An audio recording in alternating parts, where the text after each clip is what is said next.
Hello. Good morning, good afternoon, good evening.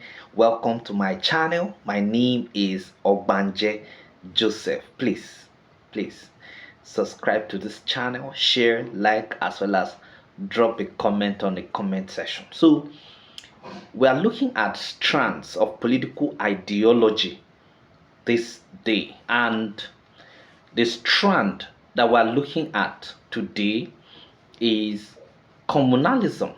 Communalism.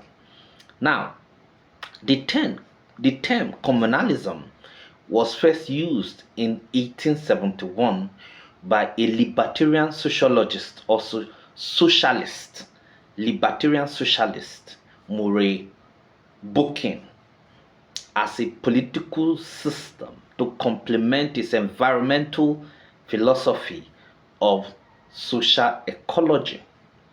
It was derived from French word commune, which means a town, a city, or even a moderately small territorial unit that has political and administrative tasks, and it is derived from the Latin adjective communist, which means common or communal.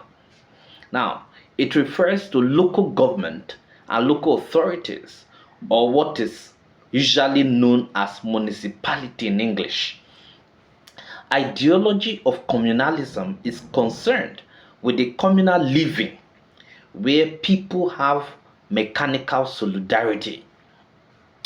Communalism is a political ideology that emphasizes socio-economic togetherness in that people are expected to do things, express views, and pursue goals commonly and harmoniously. It is an ideology that stresses popular empowerment, and it is opposed to centralization, and statecraft. At the early stage of man, people lived and fended for themselves in a manner that everybody had to eat and drink without becoming individualistic. Now, now communalism is an ideology that emphasizes collective ownership of the means of production, which was primarily land, and labor was at its natural stage because everything was done naturally or manually. The kings and chiefs simply acted as custodians of the landed property, and they oversee the community and ensured equitable distribution of proceeds that is accruable to the community. Now, this ideology preaches classlessness and equality in the society. In the idea of Karl Marx, this type of ideology is one that started the history of man, because it was when man became greedy that man entered into the slavery mode of production. But at this time, man was still in in his original state where he shares what he has with his fellow man. What was topmost in the heart of man was to live in a communal way where the social surplus is enjoyed by all across board. But society became corrupt when man entered the next phase, which was characterized by individual ownership of the means of production, and there was extermination of collectivization, which led to conflict arising from class struggle. And as for the society to be, and for the society to be better again, there is need for it, to return to its basis of communalism, but this time it will be modified and called communism, where the society will print on its banner from each according to his ability and to each according to his needs. Okay, so the second type of ideology, or second strand of political ideology that we're going to be looking at, is feudalism.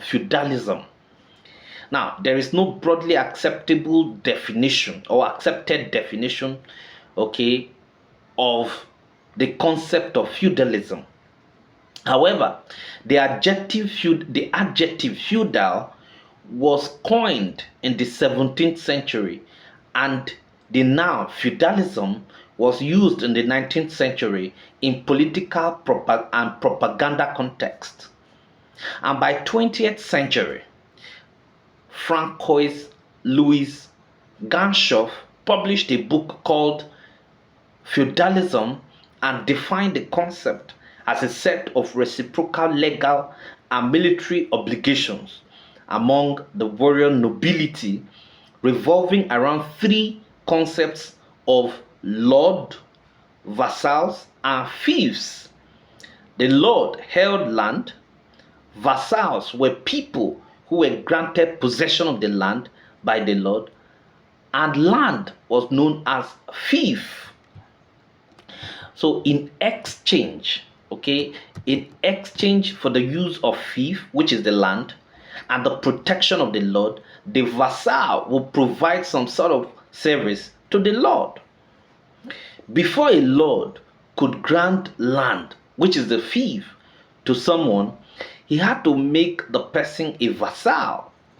This was done through a formal and symbolic ceremony called commendation ceremony, which composed of two-part act of homage and oath of fealty.